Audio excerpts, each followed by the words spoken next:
Assalamualaikum warahmatullahi wabarakatuh. Saya Cica Rahmadita dengan NIM akhir 186 dari kelas E akan mempresentasikan mengenai konsep dasar dan aplikasi spektrofotometri UV visible untuk identifikasi senyawa organik. Berikut adalah materi pembelajarannya. Yang pertama ada prinsip dasar metode spektrofotometri UV visible. Yang kedua ada senyawa yang dapat dianalisis dengan spektrofotometri UV visible. Yang ketiga ada orbital sigma, V, dan N. Ada faktor-faktor yang mempengaruhi pergeseran panjang gelombang di daerah UV visible. Kemudian ada instrumental spektrofotometri UV visible. Ada prinsip dasar analisis kualitatif dan kuantitatif senyawa dengan metode spektrofotometri UV visible. Dan yang terakhir ada kelebihan dan kekurangan metode spektrofotometri UV visible. Prinsip dasar metode spektrofotometri UV visible yaitu spektrofotometri UV visible merupakan analisis fotometri berdasarkan absorpsi energi cahaya oleh molekul-molekul pada daerah sinar UV dan sinar tampak atau visible. Kemudian, grafik hasil pengukuran molekul dengan spektrofotometri UV visible yang disebut dengan spektrum UV visible atau kurva absorpsi radiasi UV visible. Senyawa yang dapat dianalisis dengan spektrofotometri UV visible diantaranya ada gugus kromofor. Beberapa referensi menyebutkan bahwa kromofor adalah sistem atau gugus atom yang menyebabkan terjadinya absorpsi radiasi pada daerah UV visible akibat transisi V ke V bintang dengan panjang gelombang di atas 200 nanometer yaitu ikatan rangkap terkonjugasi. Selanjutnya ada ausokrom. Beberapa referensi menyebutkan bahwa ausokrom adalah sistem atau gugus atom yang menyebabkan terjadinya absorpsi radiasi pada daerah UV visible akibat transisi N ke sigma bintang dan N ke V bintang dengan panjang gelombang di atas 200 nanometer, yaitu gugus dengan atom yang memiliki pasangan elektron bebas. Selanjutnya pembahasan mengenai orbital sigma, V, dan N. Untuk orbital sigma, yaitu orbital molekul yang terbentuk yang simetris terhadap rotasi keliling ikatan. Elektron-elektron yang menempati orbital ini disebut elektron sigma. Ikatan jenuh pada suatu molekul yang tidak mempunyai atom dengan pasangan elektron bebas dibentuk oleh orbital sigma, seperti pada contoh yaitu ikatan alkana. Untuk orbital V merupakan orbital molekul yang terbentuk yang tidak simetris terhadap rotasi keliling ikatan. Elektron-elektron yang menempati orbital ini disebut elektron V. Ikatan tidak jenuh pada suatu molekul yang tidak mempunyai atom dengan pasangan elektron bebas dibentuk oleh orbital V, seperti pada contoh yaitu ikatan alkena dan alkuna. Selanjutnya ada orbital non-ikatan yaitu N.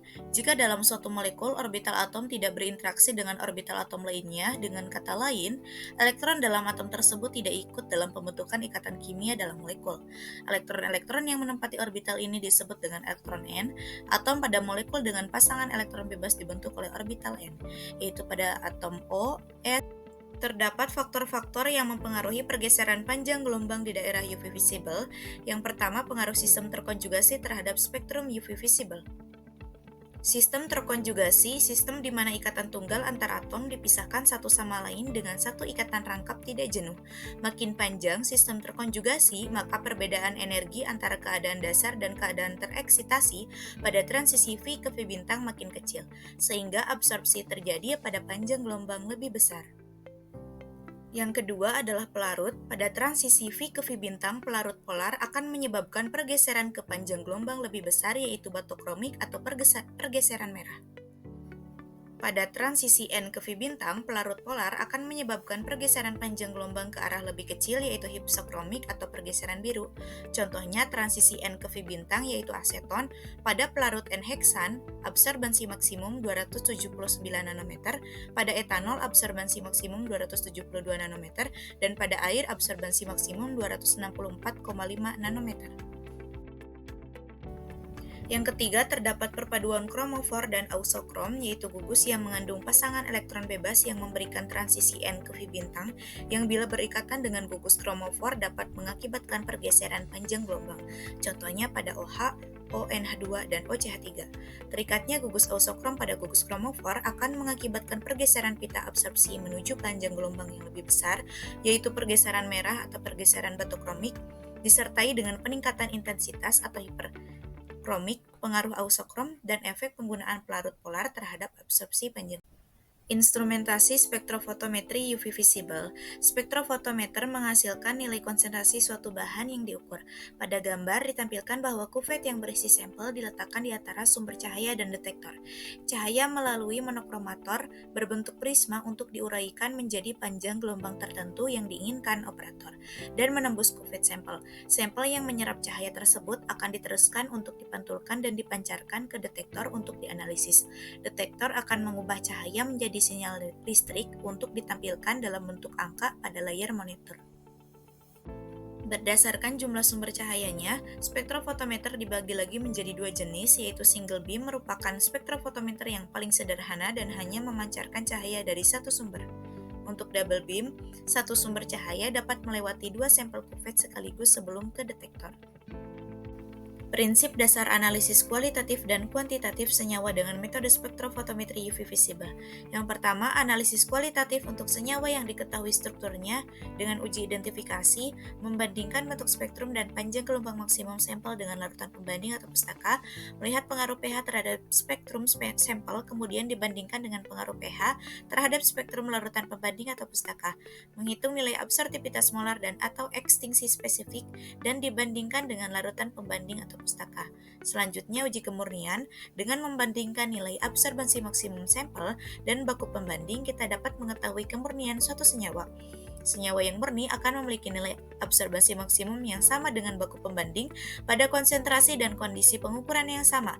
Uji ini dapat dilakukan sebagai uji pendahuluan dan tentu saja harus dilakukan dengan uji kemurnian lain seperti titik leleh, KLT, dan KCKT. Analisis kualitatif untuk senyawa yang tidak diketahui strukturnya. Untuk senyawa yang tidak diketahui strukturnya atau senyawa baru, interpretasi data hasil spektrum dapat dilakukan sebagai berikut. Jika senyawa memiliki spektrum UV ketika diukur, dapat dibuat dugaan bahwa senyawa tersebut memiliki gugus kromofor dan atau isokrom. Membuat dugaan empiris menggunakan hasil-hasil penelitian atau literatur dan prediksi gugus fungsi berdasarkan nilai absorptivitas molar. Spektrum satu puncak dengan intensitas lemah ke sedang, absorptivitas molar 100-10.000 dengan penyerapan pada absorbansi tidak lebih dari 220 nanometer. N ke sigma bintang, amina, alkohol, eter, dan tiol. Spektrum satu puncak dengan intensitas lemah, absorptivitas molar 10-100 dengan penyerapan pada absorbansi 250-360 nanometer tanpa absorpsi di rentang 200-250 nanometer. N ke V bintang, C rangkap O, C rangkap N, N rangkap N, NO2, COOR, COOH, dan CONH2. Spektrum 2 puncak dengan intensitas sedang, yaitu 1000-10.000 yang absorbansi maksimum keduanya lebih dari 200 nanometer. V ke V bintang seperti sistem aromatik. Spektrum 2 puncak dengan intensitas tinggi, absorptivitas molar lebih dari 10.000 dengan penyerapan pada absorbansi lebih dari 210 nanometer. V ke V bintang seperti keton alfa, beta, tak jenuh, diena, terkonjugasi atau sistem aromatik tersubstitusi. Yang kedua, ada analisis kuantitatif pada zat tunggal, menghitung kadar menggunakan rumus hukum Lambert-Beer, membandingkan serapan pada cuplikan AZ dan serapan pada larutan standar AS yang konsentrasinya diketahui dengan teknik larutan baku tunggal dan kurva kalibrasi. Kelebihan dan kekurangan metode spektrofotometri UV visible. Kelebihannya metode sensitif dan mudah digunakan. Kekurangannya hanya dapat mengukur senyawa yang memiliki gugus kromofor dan atau isokrom dan cocok untuk sampel dalam keadaan tunggal. Untuk tunggal butuh pemisahan atau dengan teknik khusus. Demikian pembahasan mengenai spektrofotometri UV visible. Semoga bermanfaat. Terima kasih. Wassalamualaikum warahmatullahi wabarakatuh.